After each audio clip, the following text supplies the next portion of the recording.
tight time frame associated with them, with projects needing to be fully obligated by the end of 24, fully constructed and complete by December of 26. And we'll touch on a number of these in the coming slides. But talking first of those among those on the river edge with Lions Square. As you know, this is a collaborative effort that we're working on with the DDA as well as the private entities along this corridor to add really an enhanced shared use space, allowing for kind of a smooth flow of pedestrian activity while also recognizing the deliveries and the truck dock loading activities that need to occur in this area. But really along the way, adding new landscaping, lighting, snow melt, improving the flood protection system in that area, improving the north-south river trail connection, and really ultimately further activating and enhancing this this public space along the river's edge. We did receive the Eagle permit. That was very complex due to the in-river work. We were also coordinating with them at the same time, and also received through FEMA the conditional letter of map revision, which we did for 3 river edge projects, really because we're touching our flood protection system and need to be very careful that we don't do anything to jeopardize the accreditation that we currently have. Construction is anticipated to start later this year, and we hope to be bringing forward an item for your approval at your next meeting, in fact, for an award on this project on September 19th. And then a little bit about the public museum. As you know, this is a significant renovation and expansion for the museum, as well as improvement along their riverfront. That first phase being along the river edge there, about $10 million of an overall $50 million project that they are fundraising for still. Riverfront improvements will add outdoor exhibit and event space, hands-on learning stations, river access, and trails connections. Again, that work we anticipate starting later this fall with permits already obtained from Eagle and the Clomar similarly obtained from FEMA, and hope to bring that actually as well on September 19th with an award for that project.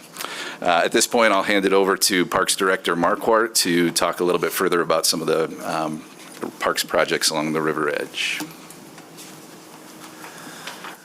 Thank you, Mr. Berkman. I'm here to walk through a few of the key transformational park projects, the first of which is Anabawan Park. We are looking at a full park reconstruction here, recreation of this park space to really build in 3 different rooms to this future park renovation. Most significantly is tribal celebration spaces that will be built into this park renovation, and the addition of some new restroom facilities that are sorely needed for this important park space. Timing for the installation of this park renovation is a little bit dependent on river restoration work. The second project is Canal Park improvements, and again, this is a full park reconstruction that we will be anticipating along this stretch of the river. Significant improvements and amenities include a new park pavilion that you see on the left-hand side of your slide, and just as importantly, a new accessible kayak launch that will replace the existing water access that is a little bit difficult today. Timing of this project, we're waiting on some RAP grant request funds that were placed earlier this summer, and some additional potential participation from the DGRI Greenway funding source as well. Leonard Street to Ann Street Trail. This is a 3/4 mile section of trail that will complete connectivity through downtown Grand Rapids, up through Riverside Park, and then connecting to the White Pine Trail. We will begin construction on this project on the Upper Reach, phase 1 of this project next year, with phase 2 work commencing and working with state and federal agencies and regulators on permitting. The Martin Luther Park Lodge Improvement Project will be underway starting this fall, with demolition of the existing facility and then construction of this brand new facility beginning in the spring of next year. Of course, you've seen this project before. Our current facility is about 10,000 square feet in size. The proposed facility is about 25,000 square feet in size, so significantly larger, a bulk of that being made up by the new gymnasium that is proposed to be a part of this space. Additionally, we're adding new locker room facilities for the pool, fitness studio spaces, classroom spaces, and drop-in office space for city services as well. Sullivan Field, we are underway on. We're pleased with the fundraising efforts that Fans has been embarking on, and we're grateful for their participation and leadership in this important project. Work will be getting underway this fall with the renovation of the grandstand, while fundraising continues for future phases of work that will include a new entry pavilion and plaza and other circulation improvements to make this a true historic ballpark renovation. And then at this time, I'll turn it back to Mr. Berkman. All right, thank you.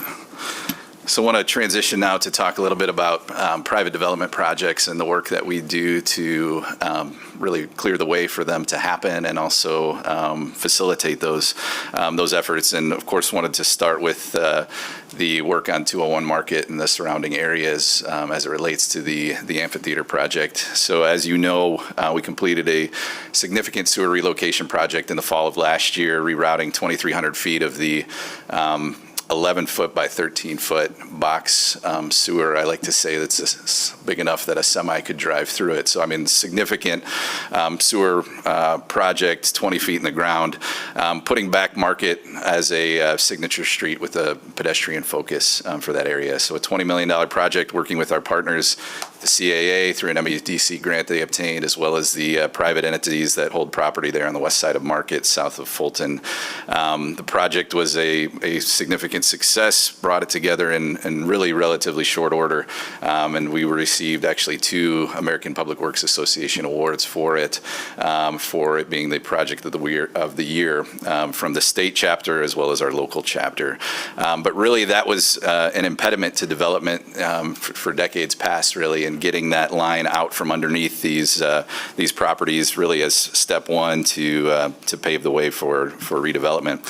And of course, that 31-acre site from Market, or on Market, really from Fulton to Wealthy and just past, is reported to be the largest active riverfront development site in the nation. And you see some of the highlights here as far as the anticipated mixed-use development, 10 acres of new riverfront recreation space and trails. We're actively working on that right now in terms of the pathway along that river edge, and wanting to both increase the opportunity for our residents to get down and touch the water, access the water, yet also increase and improve flood protection in that area. And those are 2 competing interests. And so another complex element of that specific feature.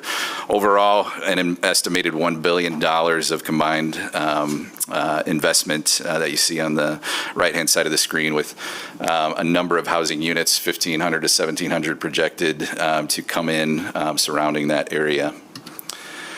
With the amphitheater being the anchor tenant, of course, a 12,000 seat capacity, planning on 54 events per season and 300,000 visitors being attracted to this corridor to see those events. But as you know, we have significant critical city operations that currently are housed on that site that we're actively working to relocate to the Kent County Road Commission site. There's about 180 city employees and over 350 pieces of equipment that are housed on that site currently. And really everything you see to the right of that yellow line is what needs to be out of the way for the amphitheater development to begin. And so with the timeline that they are on of wanting to begin next spring, that's faster than the timeline we have to be able to make the Scribner site ready. So we're actively working on a temporary relocation plan, which is another complex puzzle in itself, but working quickly to, again, try to meet the timelines that our private development partners are seeking in and around this area. Wanted to take a moment to just kind of give an overview of what services the engineering department provides as I lead into the next slide in terms of the capacity that we currently have. We do cover a broad spectrum of services that you see listed here. We process an average of about 1,000 permits a year in terms of utility, temporary occupancy, or encroachments, execute over 300 legal documents a year, whether those are construction contracts, construction agreements, agreements, easements, or right-of-way acquisitions. We bring to you about 150 commission action items a year, really in support of the projects that we bring. But what I wanted to talk specifically about is capital project delivery. The project load that I'm going to talk to you about in the next slide does not include preliminary design and closeout, but really focuses in on what projects we consider active or those in design and construction. It does not take into account private development work, which we work heavily to support as well.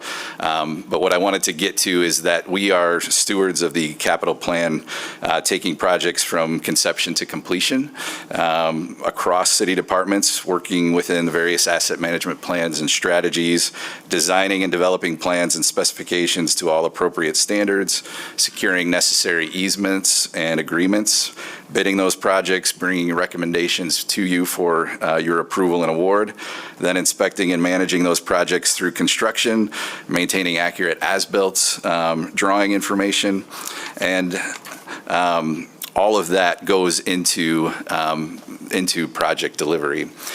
So focusing here on our current capacity, now the life cycle of a typical project goes from preliminary design to construction to closeout. On average, takes about 3 years. Certainly there's some that are shorter than that. There are certainly some that are longer.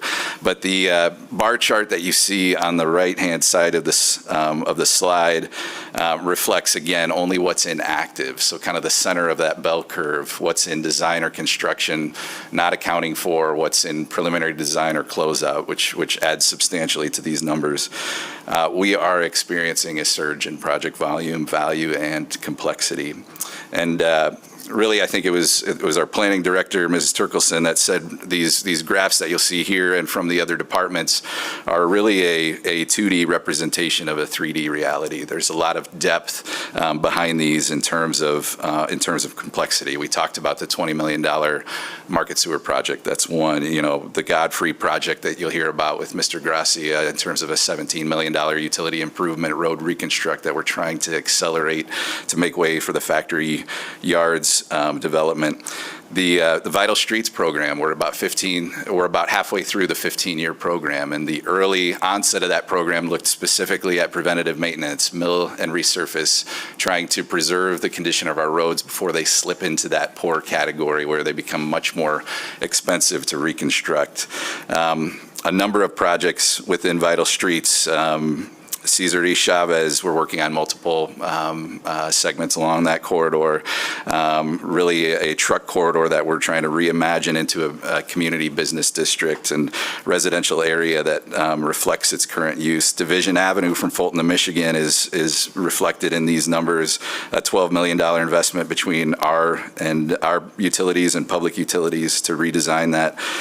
Division between 196 and Mason, where we're trying to merge Division and Ionia into one street, creating some accessible public spaces along that area. The 131 Wealthy Flip that we're actively working on with MDOT, acknowledging community concerns, trying to reconnect the community in that area while keeping truck traffic and through traffic off our local streets.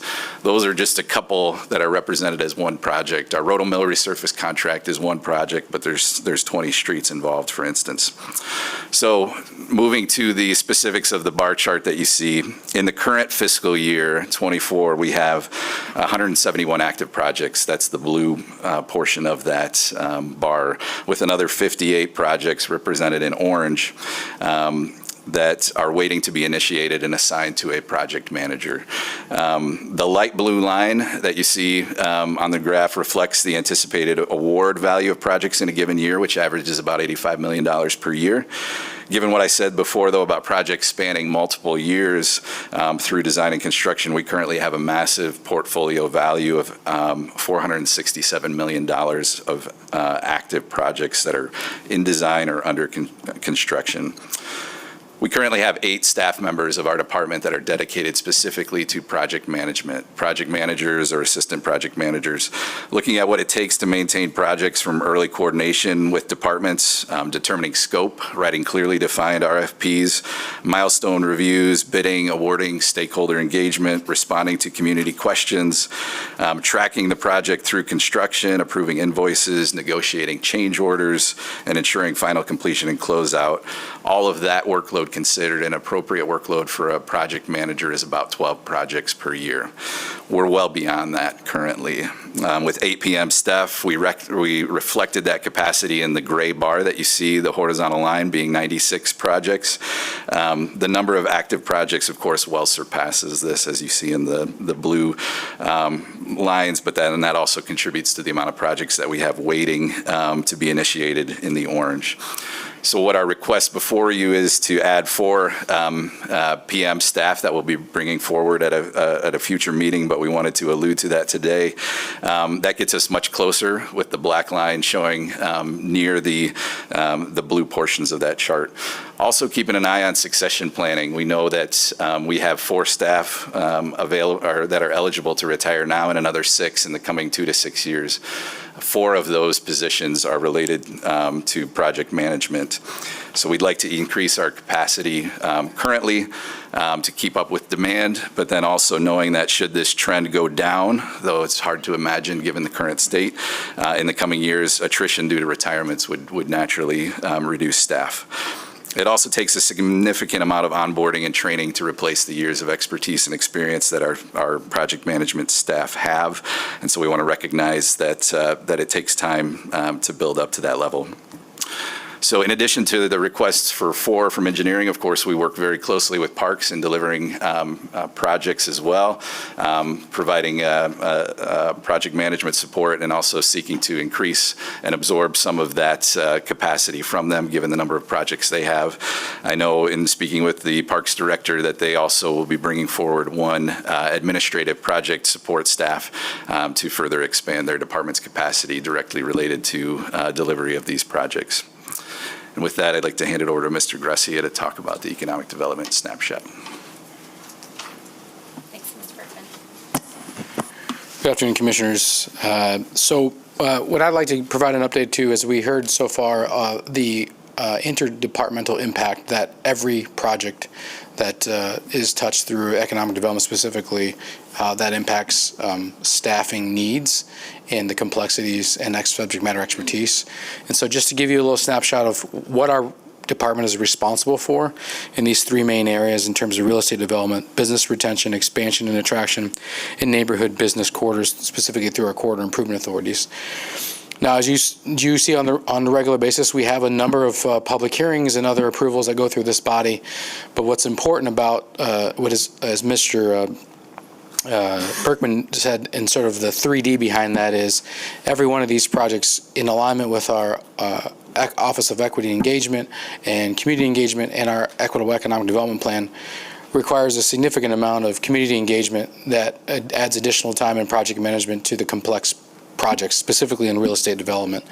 We know that there's a call for community engagement and transparency in these projects and making sure that we walk the emerging as well as experienced developers through that community engagement process, as well as understanding the approval process itself and the information we need to make sure we have transparency in reporting and to the programs that we support for that project, provides a significant amount of workload. And to highlight just a little bit, I'll give you a little bit of a snapshot here of the project outcomes to date, specifically to programs that, sub-programs and reporting that are tied to many of our development projects that we come through this body on a regular basis. So as you all know, the biggest change we've had in the last couple of years is the inclusion plan. And that's really been intentional about asking every project to seek out minority subcontractors in their work, and that in itself was a exercise in industry engagement as well as education and continuing monitoring for every project that is receiving any support from our Economic Development Office. You can see the outcomes, and we did provide an update a few meetings ago about that, and we've had a little over $20 million, and again, it's over $64 million in actual commitments to date. So as you can see, there's $40 million out there of continued monitoring, and it's growing every day with every project. And then we get into projects or one-time sort of federal and state grant opportunities such as the RAP grants 1.0 and 2.0, and that again has put on our staff a significant amount of workload on the front end to get those applications ready. And again, a lot of work goes into that to making sure that we get all the right information and understand how to position that to put the best foot forward so that Grand Rapids is at the forefront. And you can see that has brought on 12 new projects. And again, each of those have inclusion plans, and each of those have other reporting mechanisms that are going to be tied to those projects for years to come. I think for sake of time, I'll kind of jump to this, the last piece, which is the housing support work in progress. You all know that there was a significant change to the local Brownfield Authority legislation in July. And we also know there was also other legislation related to the local land bank. And again, that in itself, and our executive director of the Brownfield Authority will go into more detail in a few slides. But again, that alone will provide, it's already driven a huge demand of interest based on our housing needs assessment and the development support that we know that the Brownfield Authority has successfully done to date. So we'll talk a couple of those, and just to highlight, again, just this morning, we set this public hearing for the Factory Yards, which is the first transformational brownfield application that West Michigan has at this time. There will be another one with the amphitheater, but again, riverfront development. As you look at this project itself, again, the number of sort of staff support specifically in the complexity around that project, and as Mr. Berkman mentioned, trying to accelerate a $17 million capital project on this street is very complex, and it touches many departments and their fiscal year budgets, and we understand that. We respect it, and we appreciate all the work that they do with us and we do together to try to line up all of those pieces to help, again, accelerate the timeline to meet the development timeline for this transformational project.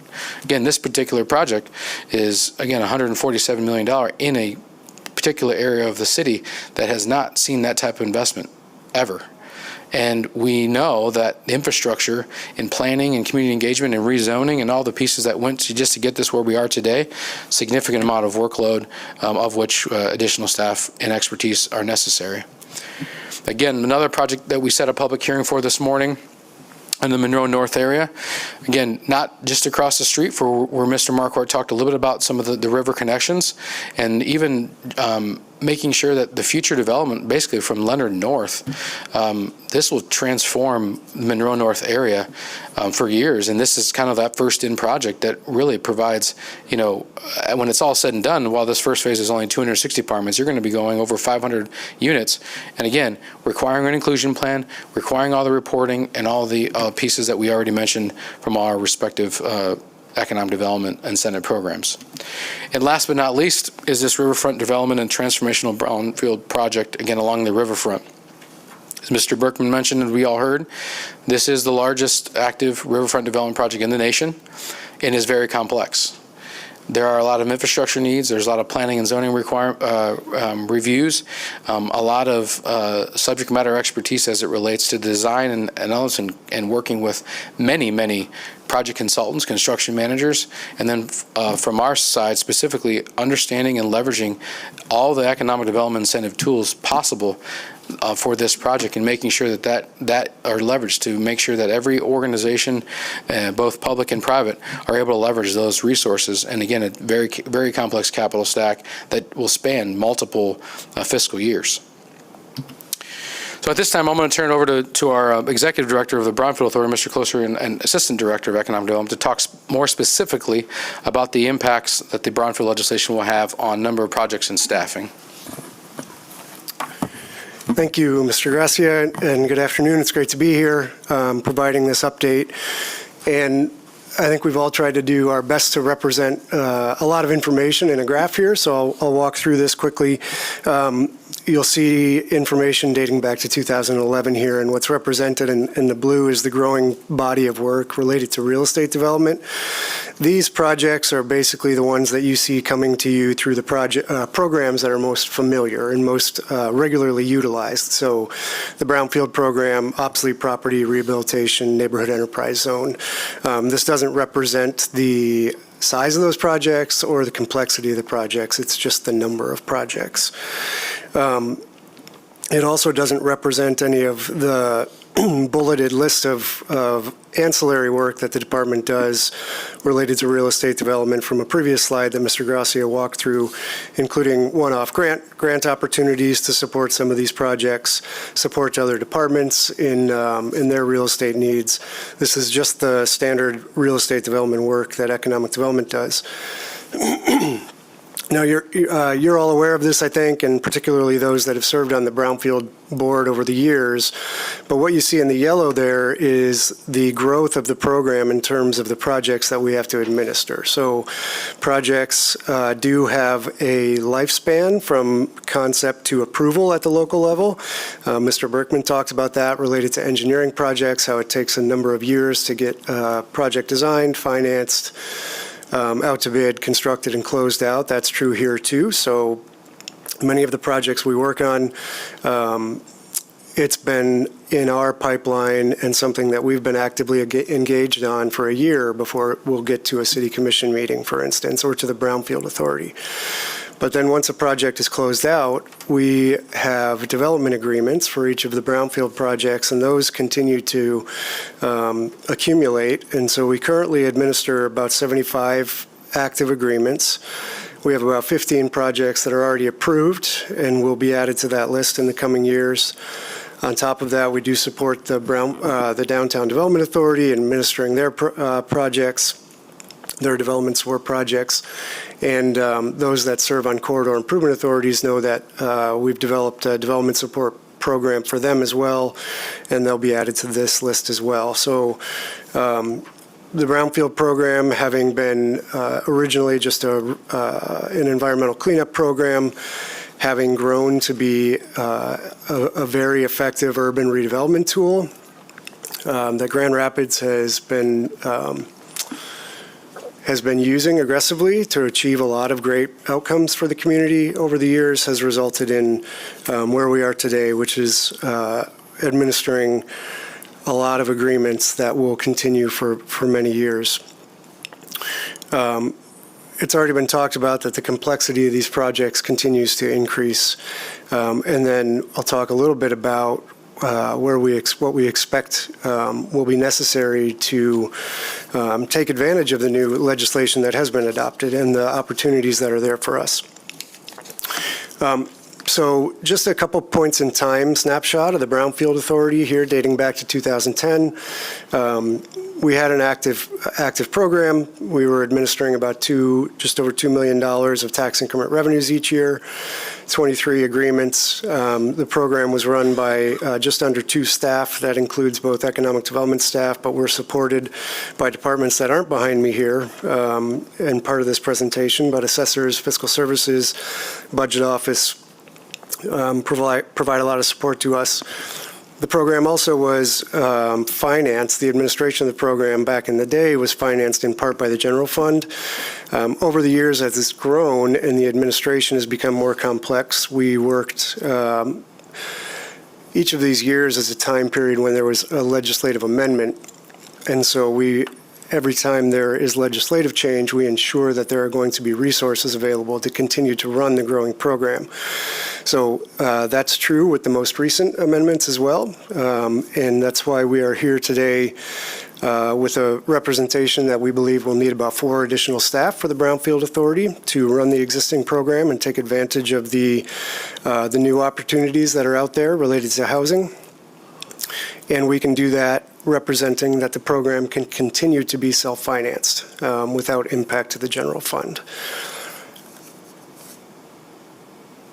The last thing I'll point out is, again, just just highlighting the fact that the program continues to aggregate and grow on top of itself, just showing from 2017, even 5 years ago, the program has more than quadrupled in terms of the financial size of the program, and we expect that it's close to doubling in terms of the number of active agreements as well.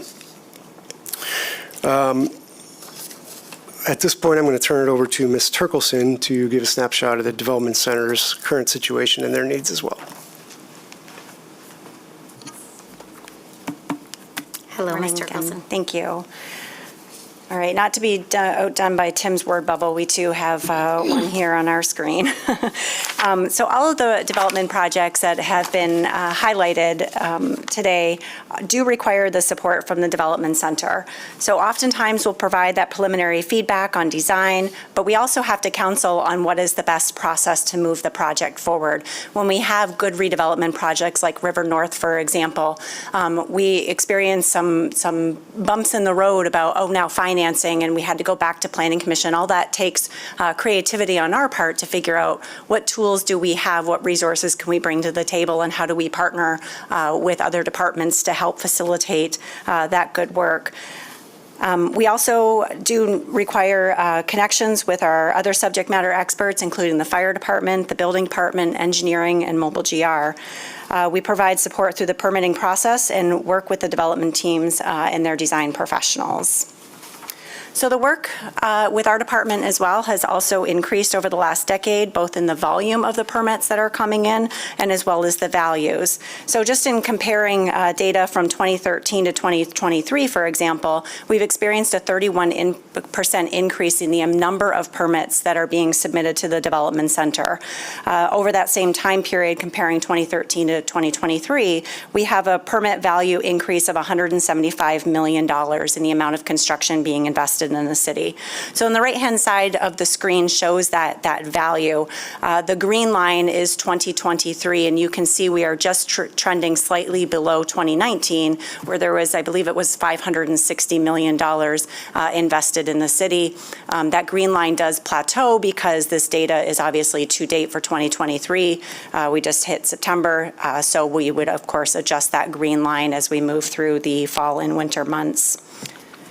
The complexity of these projects that's been stated today a couple of times has also increased, and that's really hard to reflect in just the data and the graphs that we're presenting to you. So hopefully hearing it consistently among your department leaders resonates with you. Staff works really hard to help support the good redevelopment projects get through the challenges. The chart on the lower left-hand side of the screen shows how many review cycles we are going through right now because of those complexities. So back in 2016, for example, if you focus on the orange sections of the graph, about 13.5% of projects were requiring 3 to 5 review cycles. Today, we are seeing about 50% of the projects, the permits that are coming in, requiring multiple review cycles. There is a whole list of reasons why that's true, but consistently what we know is that codes are not simplifying. There's layers of, and they're not as user-friendly as they could be as well. You know, the zoning ordinance is one tool that we have, and we're starting to see how that we could make that more user-friendly with different technology that has been created today. The layers of local and state permitting reviews are also a challenge that are requiring more rework for us. But with the volume of the work, we're really focused on the timeliness of the reviews to be able to get through the volume. And admittedly, we don't have as much time to spend as maybe we used to help problem solve and be part of that solution so that we see a decrease in the number of review cycles. The Development Center does have 3 divisions. We have long-range planning, so when you think of the community master plan, our vital streets, we have short-range planning, which is the zoning administration, the day-to-day permitting for the development projects, as well as build and inspection services. So I want to pause here and note that I'm extremely grateful for the work that our team does. They're really good people who genuinely care about the work that they're doing for the city of Grand Rapids and the people that they serve. But within that employee count, there's really several hardworking people that are dedicated to the development review process, ranging from planning commission support, permit issuance, and subsequent inspections. Of that 42 persons, of that 42-person employee count, 6 people are dedicated to the plan review process. So the chart on the right-hand side of the screen shows those permit volumes that I spoke of earlier that have steadily increased since 2008. And the red line shown on the screen shows the number of staff that are dedicated and have been dedicated to that process. And you can see that there's some marginal increases over time that we've been able to obtain. Generally speaking, those that are dedicated to the permit review process do a really good job in meeting the department's KPIs for the permit review process, but that's not always the same thing as saying that the process is without issue. Additional capacity would help us to provide the desired support to the development community, help navigate increasingly complex code requirements, problem solve alongside the development design professionals that are working in our city. The economic development projects that are being constructed and planned in the city are very exciting. In my experience, when the city is an active partner in those projects, when we're helping to support and advance the projects that align with our stated vision, those results go beyond the KPIs that we've set forth and we're able to present to you. So thank you for this opportunity to share the Development Center report, and I will turn this back over to Ms. Behrens. Thank you. So just a couple of final points as we wrap this up. We are working on this set of information to bring forward to the commission at a future meeting in relatively short order for this 10 to 12 kind of staffing needs outline that we've shared here with you today. Obviously not normal that we would bring forward something like that outside of the budget process, but again, as for all of the reasons you heard about today, we generally take a conservative approach to the budget and to certainly adding new staff, and there was a lot of activity at the state level and some of our partner levels after the budget that really brought this home for us in terms of the capacity needs that were really being driven by these public and private projects. So again, we are here to answer any questions. I just want to wrap with one final note. So this is a lot of great work for the community, a lot of change for the community. With that change, we also see stress, concern about change, people who are not excited about change, private development that really wants to be first to the market, so wants us to get through the permitting process quickly. So with all of this good news for the community, I would expect the commission to hear also complaints, concerns about our process, about the time, about why didn't I know this project was coming, all of those kinds of things that happen with growth and change, and rest assured that we are ready as you direct those questions to us to ensure that we're looking at our systems, that we're looking at our processes, and that we are able to be transparent with folks about what is required and why, and where there is room for improvement or streamlining, that we will take advantage of those opportunities as well as we become aware of them. So while overall a lot of great news for the community, there will be some bumps along the road outside of what we're talking about here, but looking forward to delivering all of these projects. All right, thank you, Ms. Behrens. I'll turn to my colleagues for questions or comments, and I have some, but I'll turn to them first. So I'll start down here with Commissioner Sassi and then Commissioner Robbins. Thank you, Mayor. Thanks, Ms. Behrens and the gaggle of presenters. You all are dressed the same too, nice gray and blue suits. You know, I think I have a couple of small things. One, this is more for my ease of going back to these pieces. I always say I know a little bit about a lot of things, and you all know a lot about a lot of things. On some of the slides, you have some of the detail about the state or private development pieces. If we could have that on all the slides, that would be helpful reminders. That's a super small thing. I was looking at the public museum because I'm like, you know, different groups have gotten different money, and I just honestly I can't keep it all straight. I think I'm sitting here. You know, we just got done with committee of the whole, and we talked about some options for solar, right? Like all the things that we want to do to meet our goals. And we're here kind of having that same conversation, all the things that we want to do in this city. We're we're in an incredibly wonderful position. I think there's so much uncertainty in this world, and we have people who want to come to this city, who want to develop, who see the opportunity. And I think, very proud to be from this place. And then it's also the fiscal responsibility that we have. And so last week, even though it wasn't in this meeting, we talked about the overtime for our fire department, which is significant. And then, sitting here, I have to add up all the numbers of different positions, and then I have my hat from HR and then civil service, and just, like you said, it was not discussed in the budgeting process. I do think, I think the brownfield pieces, the legislation was probably right after, was that in April? Can't remember. So Recently than that. so that would have been before we approved. Obviously, all those things have to play out. But some of these other projects, like Canal, like some of these other pieces, I think were on the docket. And so that's what I'm just trying to weigh is it's significant. I also know we're living in a very different economic climate, right? Hiring is not as easy as it used to be.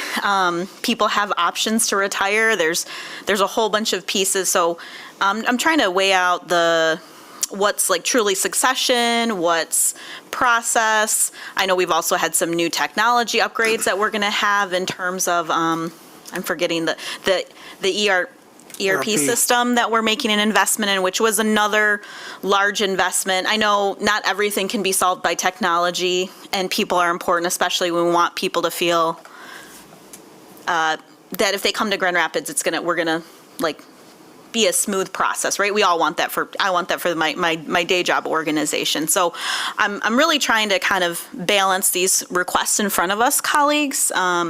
Again, even though one is different, they're all coming kind of in a short amount of time, and looking at other things that are costing more. So I guess maybe that's not really a question, more than a sentiment of how I'm feeling. And this would be different than, I guess, I have lived through commission where it was COVID times, and so we didn't really have some of these considerations because we were trying to survive.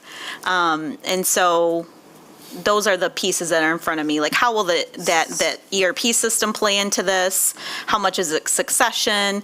How much it is like new work, which obviously there is a lot happening in our city. Right. So as we pull together the final package of information for the commission as we present this proposal, we will take that kind of commentary into account. Certainly, we will be identifying the funding sources. So many of the positions we've talked about here today would not hit the general fund. Mm-hmm. They would be paid for either through permit fees or through the capital program, which the projects anticipate charging staff time and charging those projects. So this is just adding capacity, not necessarily a financial impact to those projects we already planned for. So a whole host of ways to help the commission assess kind of the financial impact of it. So we'll take that into account and bring that forward.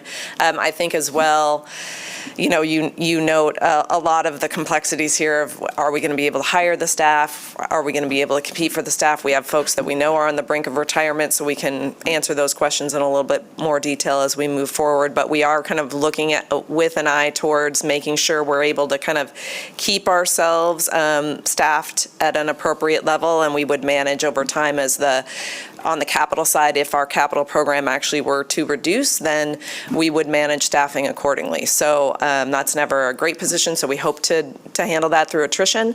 And we do, as Mr. Berkman spoke to, see some things on the horizon that would allow us to let this kind of, I call it the rabbit through the snake, get through, and then staff will sort of naturally, will have some natural attrition as we expect those projects to finish up as well, but we can certainly answer more detail if you have on that.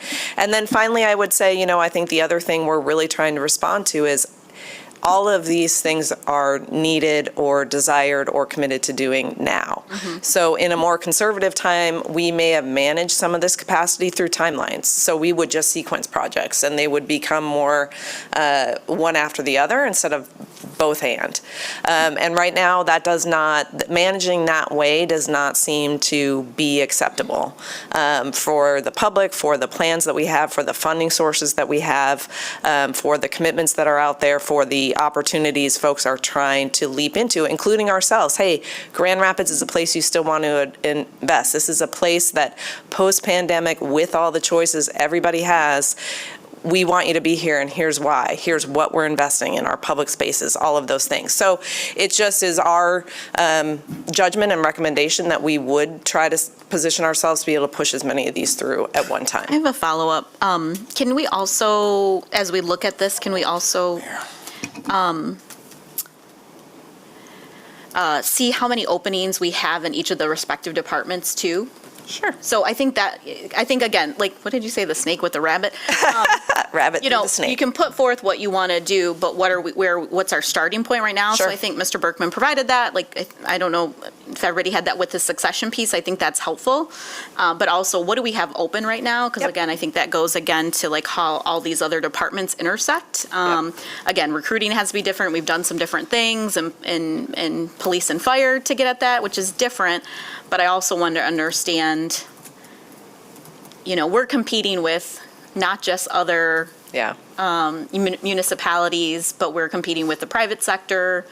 We know that, and I do think this is a very different economic climate than has ever been. People have choices about where they can come and do development. They also have choices about where they can come and work, and I want people to always choose Grand Rapids. I just would want to know what starting point we're at. Sure. Yeah, Thanks. Thank you. City Manager wants to respond, then I'll go to Commissioner Robbins, and then I have Thank you. several questions. Thank you, Mayor. And I just wanted to supplement Ms. Barron's response with a couple of things. I think when we prepared the budget, the prioritization on increasing processing time, at that time, we did add additional staff. I think there was one position to the engineering, one position to the planning department, one plan reviewer. But that was with a very fiscal conservative approach. And so what we've heard both here at this dais around how fast we are doing things and how we are multitasking processes would not result in a different outcome without more staffing. This is not my preferred way to manage the city in adding additional staff right after the budget. This is responsive to what I have heard from the dais, from other conversations off dais. So what staff has brought forth is what additional resources would produce better outcomes and allow us to manage multiple tasks.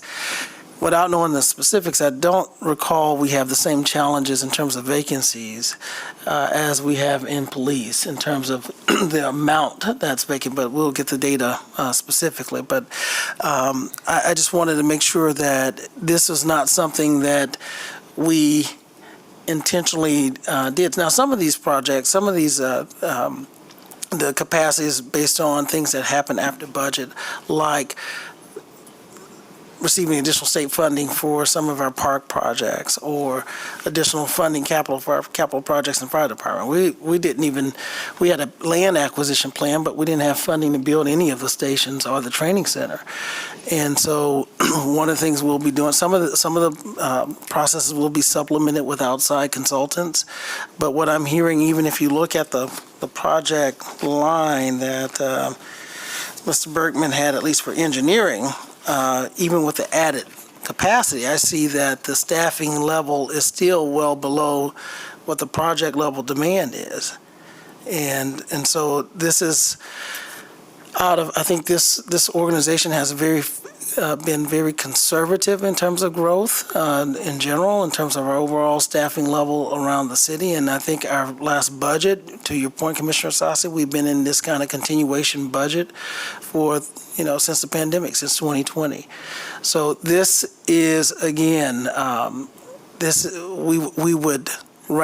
would rather see and all of our departments manage through our current fiscal year budget and do very minimum amendments.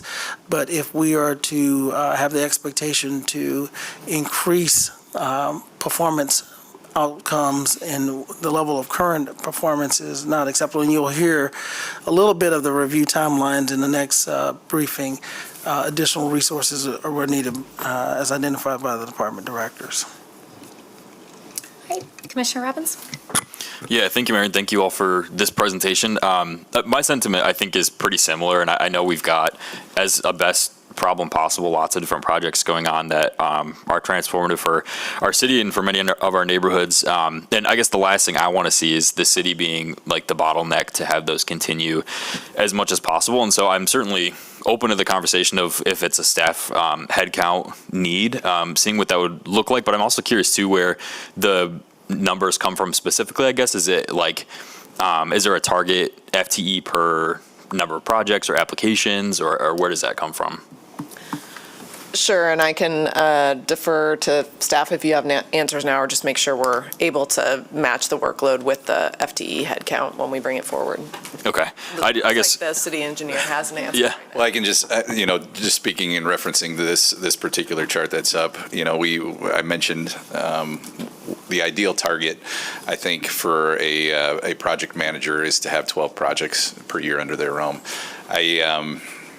As reflected in this chart, and as the city manager touched on, we are well over that project per staff member capacity. And in fact, many project managers, I'm confident, are doing 1.5 times the work of a typical FTE. And so that's, and I don't want this statement to be misread as us falling short or not delivering well, because I think we're doing a phenomenal job. But as I've mentioned to the city manager, we touch a lot of things in the engineering department. We don't have our arms around those things the way that I would like to. And a 12 project per PM type role, I think, is much more in line with that desire. And so that's what went into developing the kind of the gray baseline of where we're at, where we could be with the black line in terms of projects per. Gotcha. And I appreciate, too, the slide you put with all the different services, because I think sometimes sitting here and just coming every other week, we lose sight of all the different individual tasks that the staff do. So I think that's important to remember. But even like the 12 projects per staff member that you mentioned, like, is that something that other cities use? Is that just purely based on our experience, I guess? But my point is, I'd be curious to see what other cities do and what sort of their benchmarks are. As well as so in the interest of time, I will work with the department directors to make sure that as we develop this going forward, there's some way to talk about the workload and benchmarking and how we came up with the requests that are before you, since I'm sure they all have answers, but technically 3 minutes left in your That's okay. So. That's all right. And then I did have just one other follow-up kind of related question too. If there were to be additional headcount, could that in any way speed up, say, like the transition off of 201 Market for the amphitheater project, or are there like cost savings that we could then pass along to developers to make our development environment more competitive to people by having additional human resources to help with those individual projects? Again, we can more thorough answer. I think the staffing that we're talking about moving forward would sort of deliver on the time commitments that have been talked about already. So I wouldn't expect to see big changes in the time, especially something like a move off of 201 Market, because that's sort of a function of when are the materials ready and when is the contracting pipeline ready. But even just kind of project managing through and going through the process, it allows us to keep up with what has been talked about as expectations already.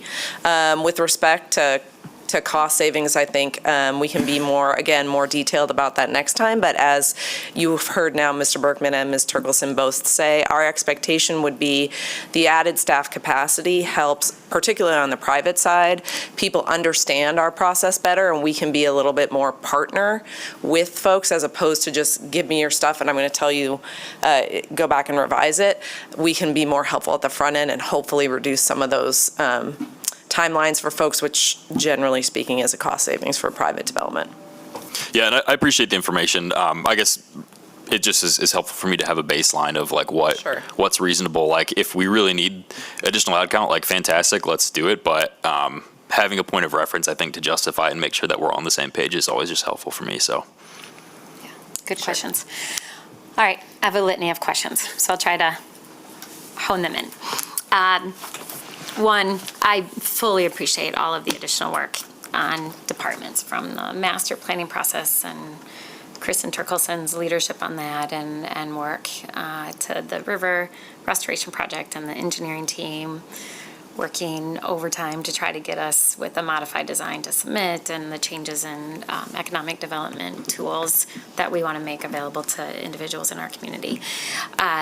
And then on top of that, we're in this really beautiful space in our city where we have, I would say, some of the most transformative projects that we've had in decades, if not ever. I actually think some of the projects before us are going to elevate us, and we'll be competing with cities far larger than us. And so these are all priorities for our community, and obviously the city is a partner in those. Going back to internal processes, I always think about when we have needs, we should be looking at capacity funding. I'm happy to look at capacity if that's really what's needed to move things along more quickly. But I also want to know, what are we doing to look at processes to streamline them? I mean, I know several of you talked about that. I'm curious what they are. Are we making processes easier? Are we utilizing technology? That's been a huge priority for us for years now, so I'm curious about that. And then policy changes, like, are there policies that this body has put in place that are making it harder, that are creating complexity that could be diminished, quite frankly? I know a lot of these projects are complex, but I also want to make sure that we're not making them more complicated than they need to be, and that we're not creating processes or policies. I'm pointing to us as well. I had someone complain to me about LUD's permit, and I remember voting on that around this table years ago. At no point did we want to have a process we put in place by the elected body be problematic or add challenges to developers. So I just want to make sure that we're looking at all of those. Happy to look at staffing models, making sure that we have adequate capacity. But I also would like to know more about what are we doing to look at policies and processes as well, that we're not just doing one while not maybe looking at others that could also improve the process. And then my other question is related to impact of added costs. So I'm curious, as we look to add staffing, if it's not going to fall in the general fund, and if it's going to be billed back to the developers, what kind of cost are we talking about? Would it be adding costs? Would it put us in a space where we're not competitive? So that's my second question. And then in the short term, knowing that we have these significant projects, many of them tied to ARPA funds, is there an opportunity to contract out and get additional support now, knowing that like the next 6 to 12 months are really essential to getting some of these projects moving? So certainly with respect to your first two questions, we can bring forward more information on both of those things. I would say from the policy point of view, additional policy decisions made by this body are not obstacles, but they might add layers or complexity to review. So if you were to take, or might just add workload. So if you were to take, for example, the work that the Commission and Planning Commission just discussed about housing, we would expect some of those zoning changes to actually streamline things, but to get from now through that is a body of work itself. So we're trying to juggle all of those things with this capacity analysis, but we can certainly bring back more examples as we pull this package together for you. With respect to your third question, which was, I have an answer Contracting for it. out. Thank you. Contracting out. I think the answer is probably going to be yes and.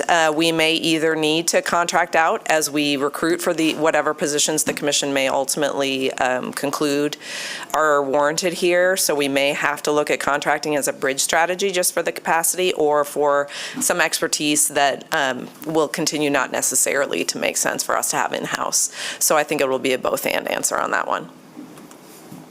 Thank you. And then my follow-up question, kind of separate from the capacity and staffing question. Going back to the big projects, I'm wondering if you or Mr. Berkman could provide this body with an update on the river restoration permits. I know I've been a part of those conversations, but I don't think we've talked about them publicly or that my colleagues are up to speed on where we are with that. Sure. I just want to assure you that, I just want maybe for you to assure this body that things are progressing. Yeah, things are, and Tim can come up as well, but yes, we've gotten to a very good place, I think, with the Eagle and DNR staff on the Eagle state level permitting.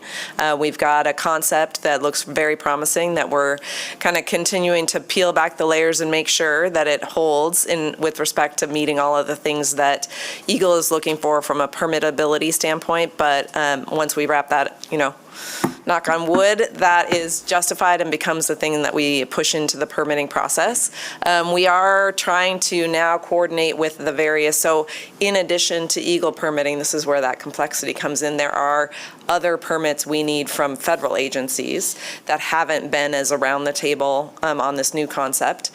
So we are coordinating now to try to get them around the table to give them a preview of where it seems we're heading and to get some feedback on what that means for permit processes that were already underway. So will the concept be something that, how will they process that in terms of what we've already submitted, what we may need to update, where we may need to restart processes, including public comment periods and all of those things. So we'll be putting together that sort of permit view as we get some of those answers so we can be more specific about permit timelines and how they're going to overlap with each other. But good progress. Great, thanks. Tim, anything to add? Yeah, I'll just add a little bit to that.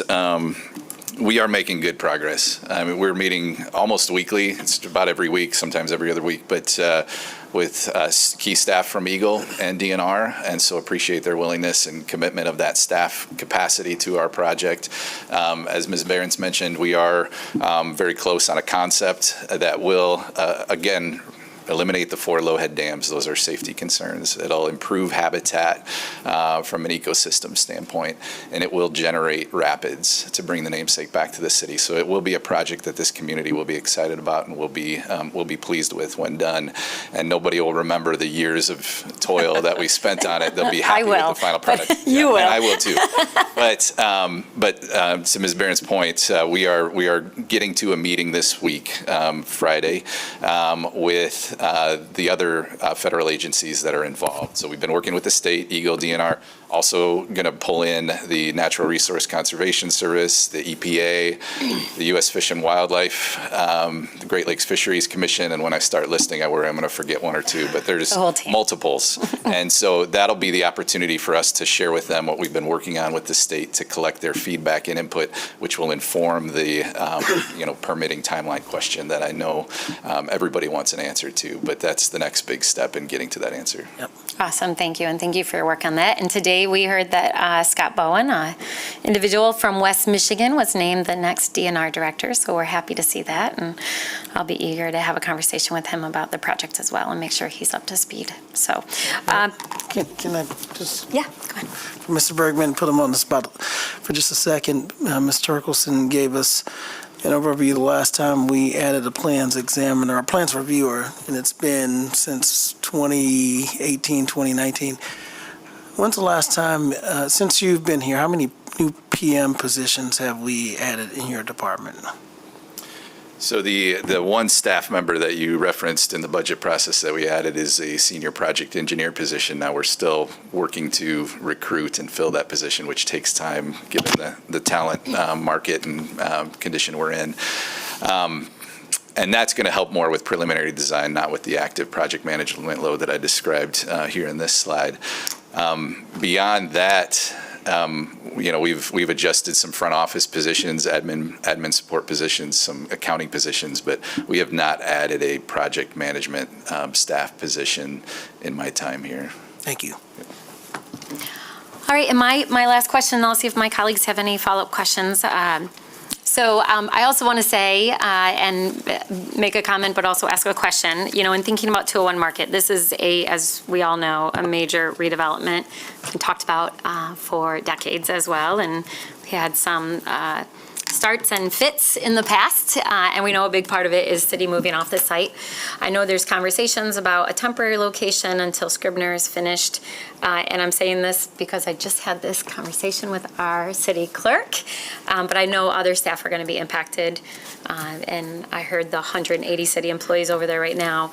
The reality is that these are huge projects in our city, and as I said to the city clerk last time we met, it's going to be a pain for city staff until we're over at Scribner, until that's built. And so I recognize there's going to be inconvenience, but I hope, I know that he's communicated this to his team, and I hope others do as well. The inconvenience that we all will be under as we move off that site is well worth the huge impact it's going to have on our community as a whole and the economic impact that it's going to have on our city.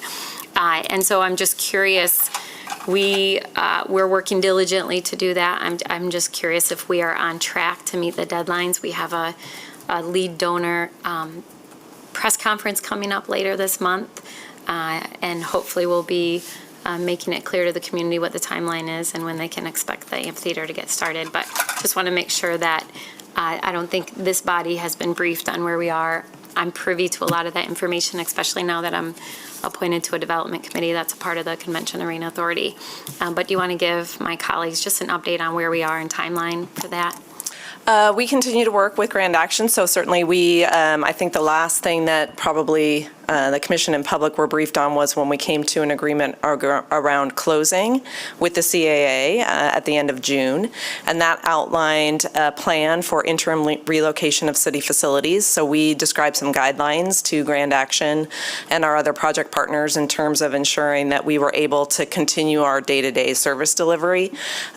With any interim relocation, we identified a couple sites and a manner with which we could do that, and we're now working with Grand Action, their consultants, our consultants, to bring that interim plan to fruition. So there are questions around cost and whether Grand Action will be able to cover those costs as originally committed when we outlined the interim relocation plan, and we're working with them to help them meet some of their goals while we balance the need to ensure that our staff have a safe place to work out of, that our fleet is protected, and that daily services are going to be able to be continued. So I would say right now, as I said before, I don't see any obstacles to us getting to that, but there are still some questions that need to be nailed down, and hopefully we'll be able to do that in the next couple weeks because the timeline is tight with respect, again, to the lead time of things that are needed for those interim relocations. So we are targeting spring of next year for the first set of services to move off of the site, but that requires decisions to be made in the next couple weeks.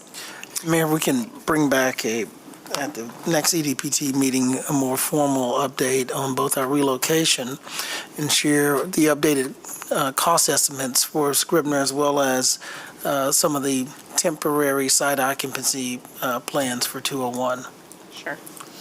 Yeah, that would be great. And I am curious too, and maybe we can talk about this at the next meeting, or even City Manager, you can send an update to the full commission, maybe a written update. I am curious. I can't remember if, I know we're doing in the midst of a facilities assessment, but I also know that we have space at the police department, at 1120 Monroe, Coldbrook. Is all of that also being considered as potential spaces for staff during this interim until Scribner's done? So you can say now. We can give you a more thorough update, but we've looked at many of our holdings to figure out how to efficiently keep operational staff and management staff together. Yeah. Or separate, whatever is going to be able to keep the things going. So. Okay, good. Yeah, I'll be curious where we are on that. All right, commissioners, any final questions? I don't have any. No? Okay. All right, with that, we'll move along to our development report, which we have before us. A lot of good projects in this report. Yes, Hello. indeed. How are we doing this morning? Good. Or afternoon now, I guess, sorry. This morning, we've got the report, and I'm happy to answer any questions on any of the projects that may be there, but I also kind of wanted to take a minute and highlight the new report that we're going to be using moving forward for this Development Center project update. Just in response to some of the questions we received last time, we wanted to be more transparent on some of the timeliness issues and construction value as it, compares to years prior. So at the top of the chart here, you'll see that the average days for review response is broken out amongst a couple different categories: residential, commercial, and then our land use development or LUDS permits. We are currently showing that we're running about 6 days for residential and commercial feedback. This is from the day we receive new information from the applicant to the day we respond back to them with any approvals or issues related to their plan. For LUDS permits, the average is running at about 10 days right now. For the overall process, from average days from the application received to the day it is approved by our team, we can see the numbers showing there right now. Residential building permits taking about 20 days and 21 days in total, 58 for commercial building, and 60 days for the land use development applications. Last time we got to present to you, we were asked to kind of see how we eyes up against other communities of our size. Our team has done a lot of work in trying to find this information. It's been a challenging search through many municipal websites and reaching out to a couple communities that are like size to the city of Grand Rapids. And we're still kind of compiling some of the data, but from what I'm seeing, we are in the top 25% as far as timeliness across the U.S. for cities of our size. So that was very exciting to see. Can you elaborate just a little? I'm sorry. Sure. I wish I knew this, but I don't. So can you talk about the difference between the average days for review response versus application? So is this like verbal review? Help me understand the difference between the two. So everything we do now is digital. We accept applications online, and when we get those into the system, we start counting that as day one for our timeliness for getting a response back to them. So that's our plan reviewers' time to review against code or zoning ordinances to get a response back. They might have to revise their plans and do more work on that. What you see in the lower from application to approval is that total time frame. So when Ms. Turkelson was talking about number of review cycles, that top days for review response is one review cycle for us. That's how long it's taking us to get feedback to the applicant on the permit process, or the permit review, excuse me. And then, so it's the review process, and then after that is the application, and That's then gonna encompass all of that. So it's gonna be all the different review cycles that go in. So we might have one review initially, and then we'll cite a couple concerns that we have on that application where it maybe doesn't meet building code, or they need to revise the site plan to meet our zoning ordinance. So the top is just the first review. That is just our review time. That's the time we have it in our hands, and then we give it back to the applicant for revisions. And then after the application is approved, then it's the process. There's a whole nother process for during inspections, and then until people finally get their occupancy permit. That is correct, yep. And that is captured in another, like, do we also track that? We do, but that's more so out of our control because it just depends on construction timelines. So we approve a lot of plans, and they might not be ready to build for a couple months or something like that, and that's stuff that we don't have control And over. that's We can tailing. measure that, but it's not a very telling metric for development processing, so. Okay, But I can all get right. that for you if you like. No, I was just, in my head, I know anecdotally the process, but seeing it on paper is different, so, Yeah. thank you. Commissioner? Thank you. Glad you get to present this time. No, just put you at the end of the meeting. I too find this helpful. Thanks for asking that question, Mayor.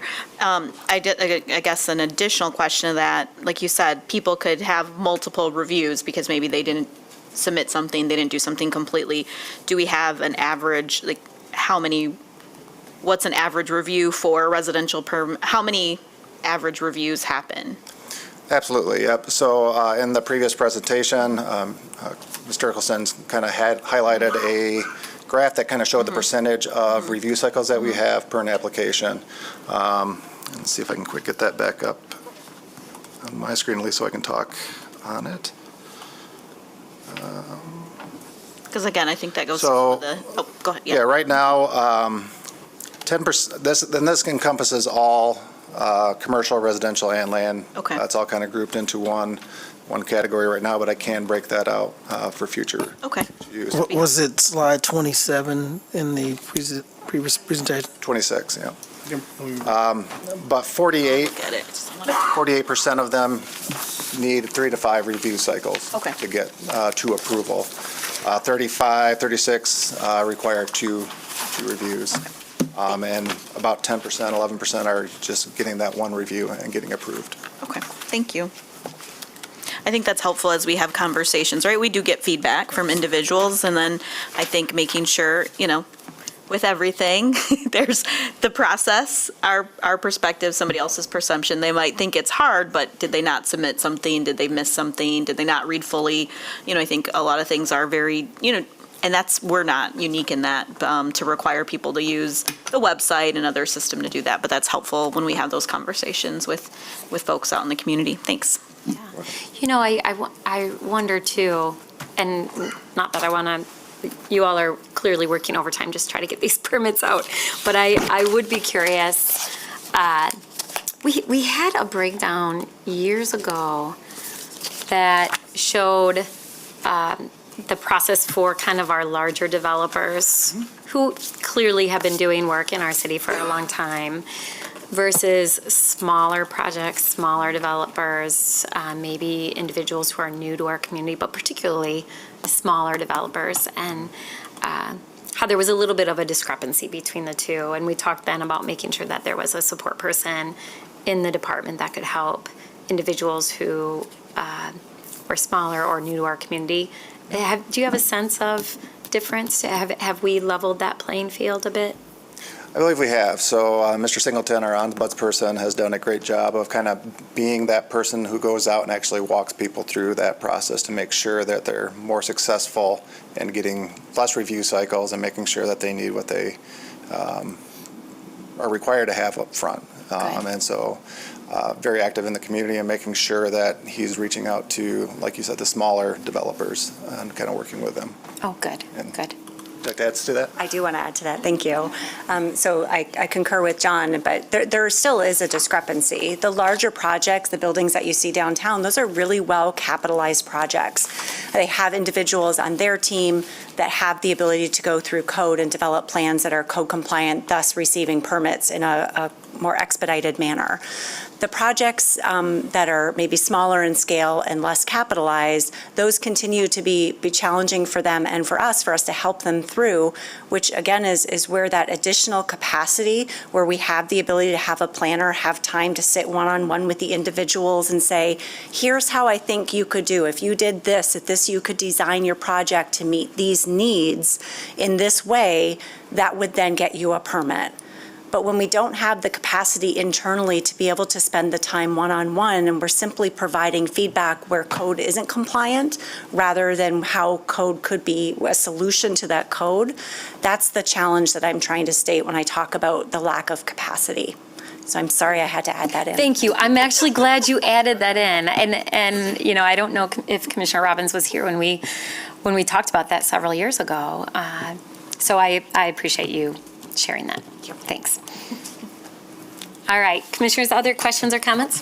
No, thanks for this. All right, thank you for this. Thank you. You want to highlight anything on the report? In the sick time, if there's any questions or anything, I'll answer them, but otherwise, I just wanted to make sure I got to show off the new report and make sure it was understood, so thank you. Yeah, no, I appreciate it. I was happy to see the crisis stabilization unit on here. Yeah. And hopefully that will be opened as soon as possible. So Commissioners, any questions about the development report? All right, thank you so much. Appreciate it. All right, with that, we will adjourn. And we'll be back here in about 35 minutes for our City Commission meeting. Yay.